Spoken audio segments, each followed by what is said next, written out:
가을비가 추적추적 내리는 어느 날이네요. 안녕하세요. 저는 부산에 거주하고 있는 34세 처자입니다. 세상에 태어나 처음으로 혼자 여행을 와서 비가 내리는 소리를 들으며 저의 이야기를 들려볼까 합니다. 저는 남들보다 조금은 일찍 결혼 생활을 시작하였습니다. 그 이유는 짐작하시는 대로일 텐데요. 혼전 임신 때문이었습니다. 남자친구와 저는 대학교 CC로 만나 남자친구가 군대에 있는 동안 임신을 했다는 사실을 알게 되었습니다. 어린 나이라 아직 대학교 1학년밖에 안 돼서 대학 생활도 한참 남았기에 아이를 지울까도 많은 고민을 했었지만 병원에서 들은 아이의 심장 소리에 저는 차마 그러지 못하였습니다. 군대에 있던 남자친구에게 임신 소식을 전하고 남자친구가 한 반년 정도 복무 기간이 남았기에 불안은 했지만 남자친구도 우리 서로 다 큰 성인이기에 자기가 우리 아이와 나를 책임지겠다고 말해주었죠. 저희 부모님께 이 사실을 알렸을 땐 반대가 정말 많이 심했습니다. 한 번도 사고라는 건 쳐본 적이 없는 제가 이렇게 큰 사고를 치니 이루 말할 수 없을 정도로 마음을 아파하셨죠. 시부모님도 마찬가지였습니다. 그때 남자친구는 대학교에서도 누구나 알듯이 엄친아의 과대표에 앞으로 앞길이 창창한 사람이었는데 시부모님은 그때도 제가 꼭 남자친구를 꼬셔서 만났다는 듯이 말씀하시곤 했습니다. 당연히 순탄치 않을 거라 생각했지만 생각보다 더 순탄치 못한 길에 시부모님께서는 남자친구가 학교를 그만두기에는 너무 아깝고 앞으로 취업도 해야 하기에 학교를 졸업할 때까지 학비와 생활비를 주시겠다고 말씀하셨습니다. 하지만 지금 당장 분가해서 사는 건 어려우니 시댁에 들어와서 살라고 하시더라고요. 물론 저희도 모아둔 돈이 없기 때문에 당연히 그래야 한다고 생각했습니다. 저희 집에서는 처음부터 그렇게 하는 건 너무 힘든 일이다. 전셋집이라도 조그만 평수라도 구해줄 테니 나와서 살라고 굽고 말리셨지만 시부모님 눈밖에 난 저라 엄마 아빠한테는 시댁에서 점수 좀 따고 분가하겠다고 괜찮다고 말씀드렸습니다. 남자친구는 군대에 저는 시댁에서 살게 되었어요. 시댁에서의 생활은 제가 생각한 것보다 훨씬 더 고되고 힘든 나날들이 많았습니다. 임신을 해서 그런지 자꾸만 잠은 쏟아지는데 어머니와 아버님은 아침은 꼭 먹어야 한다는 분들이시고 하루에도 매일같이 청소를 해야 하는 어머님의 말씀에 대청소 아닌 대청소를 해야만 했죠. 그나마 남자친구가 휴가라도 나오는 날에는 어머님이 덜 하셨지만 남편이 없는 날에는 매일같이 집안일을 했어야 했습니다. 시댁에서는 한식집을 운영하고 있는 터라 바쁘면 저보고 나와서 일 좀 도와달라고 하시면 또 나가서 일하고 들어와서는 제대로 밥도 못 먹어 임신 5개월인데도 저는 살이 1kg도 안 쪄서 병원에서는 잘 먹으라고 할 정도였으니까요. 그런 나날들이 저를 너무 고되게 만들었고 오랜만에 친정에 갔을 때 엄마가 만들어준 밥을 먹고 저도 모르게 눈물이 나기도 했습니다. 엄마는 너무 힘들면 집으로 들어오라고 했지만 뱃속의 아기를 생각하면 그럴 수가 없더라고요. 아빠 엄마 없는 자식은 만들지 말자 해서 둘이 꼭 약속했는데 제가 먼저 무너지게 되면 당연히 남편도 그런 생각을 할 테니 저는 더 꿋꿋하게 지내기로 했어요. 어느 날은 참외가 너무 먹고 싶어서 혼자 나가서 참외를 사가지고 오는데 어머님이 저에게 그러시더군요. 너는 너 혼자 먹을 것만 사오냐? 어른들 공경도 못하고 참 하시는 거예요. 가진 돈도 없고 그나마 엄마 아빠가 저 먹고 싶은 거 있으면 사 먹으라고 한 용돈으로 사온 건데 저렇게 말씀하시니 많이 울컥했습니다. 방에 들어와서 시댁 식구들이 다 자고 난 뒤 혼자 쭈그려 앉아 참외를 깎아먹는 제 모습이 어찌나 서러웠던지 그래도 아이를 생각해서 정말 많이 참고 또 참았습니다. 남자친구가 제대로 얼마 놔두지 않고 있는 상황이라 조금만 더 참으면 된다 라는 생각으로 버텨냈습니다. 그러자 제가 임신 10개월 정도 되었을 때 갑자기 피가 흘러 병원의 응급실로 실려가게 되었고 아이의 심장 소리가 들리지 않는다는 이야기를 듣게 되었습니다. 어떤 게 문제였을까요? 아이를 지켜내지 못했다는 죄책감에 저는 미친 여자처럼 병원에서 소리를 질렀던 것 같아요. 그때 어머님은 저에게 그렇게 말하더군요. 자기 아이 하나 지키지 못하고 몸가수도 못하고 도대체 너는 할 줄 아는 게 뭐냐? 하는 말이 어머님이 저를 보자마자 처음 하는 말이었습니다. 그 뒤로 저는 혼인신고도 하지 않은 사이였지만 그 남자친구와 저는 그대로 서로 각자의 갈 길을 가게 되었습니다. 한동안 몸을 추스릴 수 없을 만큼 건강이 많이 나빠지기도 했고 아예 일상생활을 할 수 없는 상황이 초래되면서 엄마 아빠는 그런 저를 보고 늘 많이 힘들어 하셨습니다. 먼저 보는 아이를 위해서라도 이렇게 살지 말아야겠다 생각한 저는 휴학해 두었던 대학교를 그만두고 다시 재수를 해서 다른 대학교에 들어가면 어떻겠냐는 부모님의 간곡한 바람에 정말 오랫동안 하지 않았던 공부를 시작했습니다. 1년 동안 열심히 공부한 만큼 저는 예전 학교에서도 같은 전공이었던 법학과로 진학을 하였습니다. 정신없던 학교 생활과 함께 잘 지내다가도 문득문득 먼저 하늘나라로 보냈던 아이가 늘 떠올랐습니다. 그럴 때마다 고이 간직해두었던 나의 물건들을 꺼내 울기도 하고 아이를 보냈던 곳에 가서 이런저런 이야기도 하고 오면서 그렇게 저의 인생을 다시 살았습니다. 사실 저는 두 번 다시는 누군가를 만나야 할 생각을 하지도 또 감히 생각하지도 않았습니다. 그 뒤 학교를 졸업하고 변호사 시험에 합격한 날 부모님과 저는 정말 많이 울었던 기억이 나네요. 그리고 제가 처음 신입사원으로 변호사 사무실에 입사를 했을 때 이야기입니다. 지금도 물론 그렇지만 그때 한참 보이스피싱으로 인한 범죄가 많았을 때인데요. 그때 맡았던 사건의 보이스피싱 피해액이 정말 컸기 때문에 그 일로 인해 회사가 뒤숭숭하던 찰나였어요. 저는 처음 입사하고 나서 얼마 뒤에 이 사건에 투입하게 되었고 선임 변호사와 함께 맡아서 진행하는 큰 사건이기도 했습니다. 여기서 구체적으로 다루게 되면 문제가 커질 수도 있어 간단하게 설명만 드리자면 보이스피싱으로 인한 범죄에서 현금 운반책을 진행했던 사람들에게도 반드시 사실 여부 등과 함께 알고 가담했는지 모르고 가담했는지 등도 함께 걸려있는 사건이었습니다. 그때 당시 아르바이트라고 한 뒤 일반인들에게 현금 수거책을 시킨 항목들이 낱낱이 드러나면서 보이스피싱으로 인해 피해를 본 분들의 사건이었는데요. 사건을 확인한 후 처음 재판이 열리고 돌아가는 날 정말 낯익은 얼굴을 보게 되었어요. 살면서 두 번 다시는 보고 싶지 않았던 그 얼굴이요. 바로 전 남자친구의 어머니였어요. 전 남자친구의 어머니는 그대로 서로를 알아보았고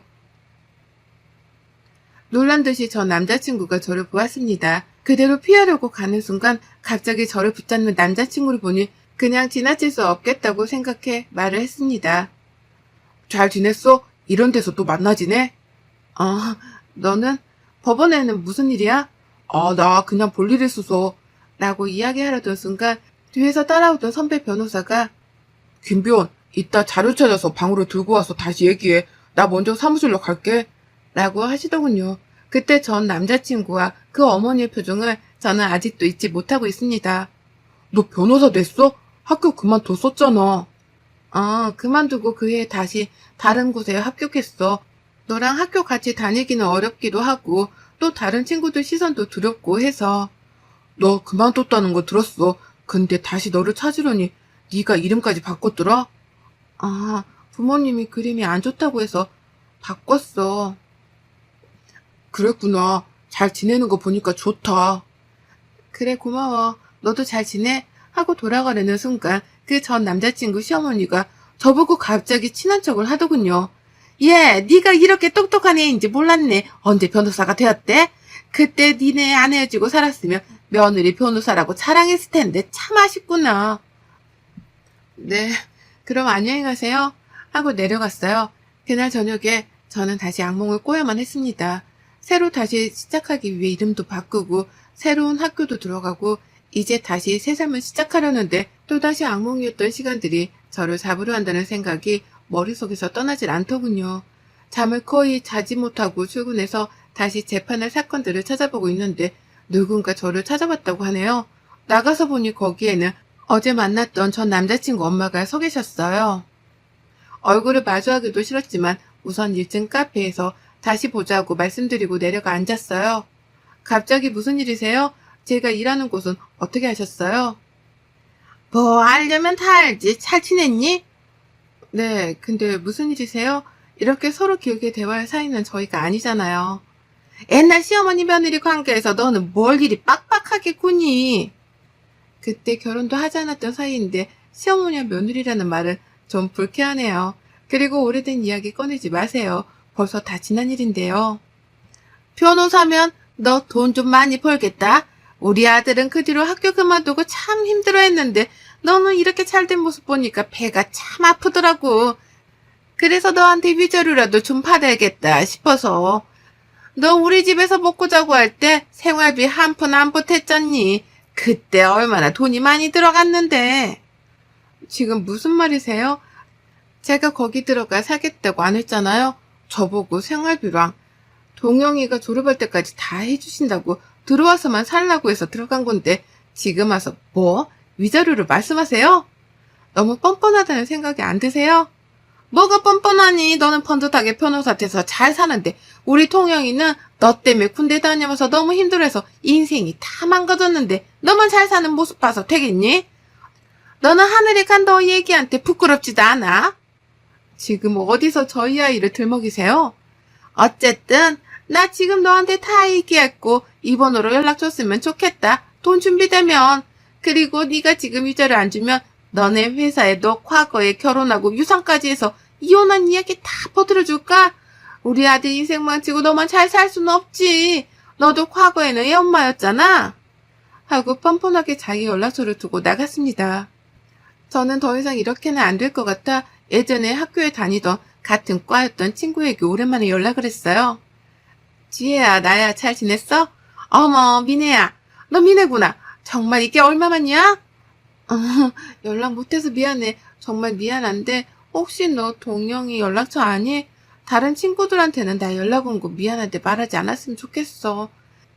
그래도 너랑 가장 친했어서 내가 너한테 연락한 거야. 동영이 연락처를 알아야 하는데 내가 몰라서. 아, 알지, 알려줄게. 근데 무슨 일 있어? 그냥 동영이랑 좀 이야기할 게 있어서 동영이 학교도 그만두고 그랬다면서 나는 몰랐어. 그 뒤로 잊고 살았어서. 아, 동영이 너 그만두고 제대하고 나서 휴학했다가 그 뒤로 자퇴했다고 하더라고. 동영이 친했던 친구들 얘기 들어보면 몇 달 동안은 제정신도 아닌 채로 살았다고 하더라. 그래도 너는 알고 있을 줄 알았는데 아니었나 보네. 너는 잘 지내는 거지? 애들이 다 너 소식 궁금해했어. 나는 잘 지내지. 잘 지냈어. 그냥 다시 학교 복학하기가 그렇더라고.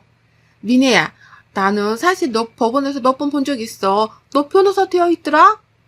나는 너 변호사 될 줄 알았어. 우리 과에서도 네가 탑이었잖아, 동영이랑. 근데 네가 모른 척하고 싶을 것 같아서 말 안 하고 그냥 지나쳐 갔었지. 멋있더라, 너. 아, 그랬구나. 미안해. 앞으로 종종 연락하고 지내자. 그 후 저는 전 남자친구에게 전화를 걸어 만나자고 했고 정말 오랜만에 만나는 만남에 저는 참 많이 불편했습니다. 잘 지내냐는 서로의 안부와 함께 저는 날선 말투로 대화를 이어나갔어요. 동영아, 너희 엄마가 나를 찾아봤어. 위자료 달라고 하시는데 이런 말을 내가 왜 듣고 있어야 하는지 모르겠어. 내가 네 군대 가 있던 시간 동안 너네 집에서 살길 바라신 건 너희 엄마였잖아. 근데 이제 와서 그 생활비야 내가 너를 망쳤다며 위자료를 달라고 하시는데 이게 말이 된다고 생각해 너는? 나는 물음에 전 남자친구는 정말 몰랐다면서 엄마가 너를 찾아갈 줄 몰랐다면서 정말 미안하다는 말만 되풀이하였습니다. 저는 두 번 다시 너희 엄마나 너랑 관련된 사람들이 나를 찾아오지 않았으면 한다고 나를 협박까지 하시는데 나 그런 거 무섭지 않으니까 더 이상 볼일 없게 만들어달라고 했어요. 알겠다고 미안하다고 하고 대화를 끝냈습니다. 돌아오는 내내 저는 마음이 무거웠지만 이게 서로를 위한 최선이라고 생각했습니다. 그 뒤로 잠잠해 저는 전 남자친구에게 내 말을 알아듣게 잘 이야기했구나 싶어서 다시 제 일상을 살아갈 때 저희 회사 게시판에 올라온 글에 회사 동료들과 결국 회사 대표님이 저를 부르시더군요. 미네씨, 지금 회사 게시판 봤어? 자기 전 시어머니라고 하는 분이 자기가 어렸을 땐 어떤 사람이었고 지금은 어떻게 한다고 올려놓았더라고. 내가 우선 더 보기 전에 글을 비공개 처리하긴 했지만 이게 어떻게 된 일이야? 라는 대표님 말에 저는 지금까지 있었던 일을 모두 다 털어놓았습니다. 대표님은 오히려 저에게 정말 힘들었겠다며 위로를 건네주셨고 이 일은 자기 손에서 삭제할 테니 걱정하지 말라고 해주셨습니다. 회사 동료들도 그런 일이 있었는지 정말 몰랐다면서 저를 위로해 주었습니다. 하지만 저는 마지막까지 이렇게 한 걸 용서할 수 없었으며 명예훼손으로 전 남자친구 어머니를 고소했습니다. 게시판에 쓴 글의 모든 부분이 거짓은 아니었지만 그 안에 있는 내용은 이러했습니다. 자기가 며느리에게 잘 해주려고 노력했지만 제가 늘 밖으로 다른 남자들을 만나고 다니며 임신했는데도 불구하고 매일 늦게 들어오거나 심지어는 술까지 마셨다는 내용들까지 적어놓으셨더라고요. 이런 이야기는 분명 명예훼손에 속하기 때문에 명예훼손은 구체적인 사실, 허위의 사실을 타인에게 적시하여 손해를 끼치는 행위로서 사실 적시 2년 이하 징역 500만 원 이하 벌금, 허위 사실은 5년 이하 징역 1천만 원 이하 벌금형이 처할 수 있습니다. 저는 고소장을 보냈고 그 고소장을 보고는 저에게 득달같이 달려오셨더라고요. 저는 아직 신입사원이라 대표님께 정중하게 사과를 드리고 어머니라고도 부르고 싶지 않은 사람에게 이야기를 했습니다. 사실과 다른 내용으로 게시판에 글을 올리셨던데 제가 위자료를 드리는 게 아닌 오히려 그쪽에서 저한테 위자료를 주시는 게 맞지 않으신가요? 부당하다고 생각되시면 똑같이 변호사 선임하셔서 저한테 고소하세요. 난리를 치고 있는 와중에 전 남자친구가 와서 미안하다면서 정말 미안하다면서 자기 엄마를 끌고 가더라고요. 저한테 악담을 뿜으시길래 제가 손에 들고 있던 물통에 있는 물을 그분께 뿌렸어요. 거기에 있던 전 남자친구도 그 엄마도 놀래서 저를 쳐다보길래 정신 좀 차리세요. 왜 자기 아들이 이렇게 사는 걸 누구를 탓하세요. 그건 그쪽 업보예요. 김동영, 내가 너희 엄마한테 나한테 어떤 일까지 했는지 너한테 알려줄까? 지금까지 네가 엄마 많이 생각하는 거 알아서 그래도 말 안 했는데 니네 엄마도 군대 갔을 때 내가 일부러 유산하게 바라시던 사람이었어. 내가 들어갈 때 화장실에 몰래 기름을 칠해두시거나 음식도 상한 음식을 일부러 먹게 하고 임산부에 좋지 않은 음식들도 좋다면서 먹으라고 강요하시고 심지어는 아이가 전응하면 당장 지우라면서 그런 막말도 서슴지 않는 분이셨어. 그것뿐이 아니야. 결정적으로 내가 유산하게 된 이유는 정말 추운 겨울날 내 방에만 보일러를 일부러 끄셨더라. 그날이 겨울에 가장 추운 날이라고 했는데 나는 여름입을 덮고 그 온도를 오롯이 견뎌야 했어. 그때 너네 엄마는 나에게 보일러가 고장났다고 해서 나는 그렇게 믿었지만 그게 아니었지. 경비실에 물어보니 그런 일은 없었다고 하더라. 그랬으면 그 동이 그랬을 거라고. 니네 엄마는 그런 사람이야. 지금까지 당했던 모든 일들을 쏟아내고 나니 전 남자친구는 자리에 풀썩 주저앉아 자기 엄마를 쳐다보더라고요. 그리고는 자기 엄마에게 엄마는 나에게 이제 살인자보다 못한 사람이에요. 라고 하였습니다. 이렇게까지 모든 일들을 다 말할 생각은 아니었지만 이왕 이렇게 된 거 다 말을 했습니다. 그 뒤로 저는 소송을 취하지 않았고 결국 소송에서 저는 이겼고 당연히 벌금형이 선고되었습니다. 당연한 결과라고 생각했어요.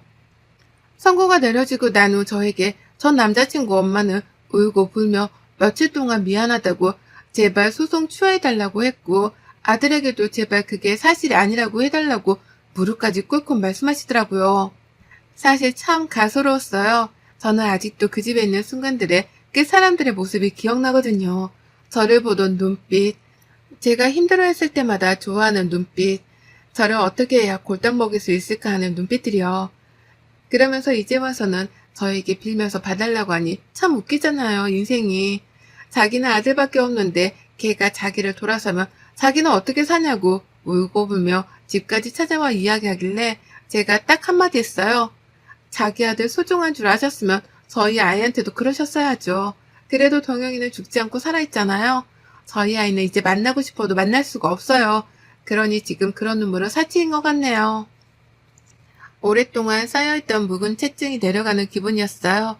동영이는 그 뒤에 저를 찾아왔습니다. 저에게 찾아와서 건네는 상자에는 저희 아기의 이름과 베넷저고리, 제가 처음 걔한테 준 임신 테스트기가 들어있었어요.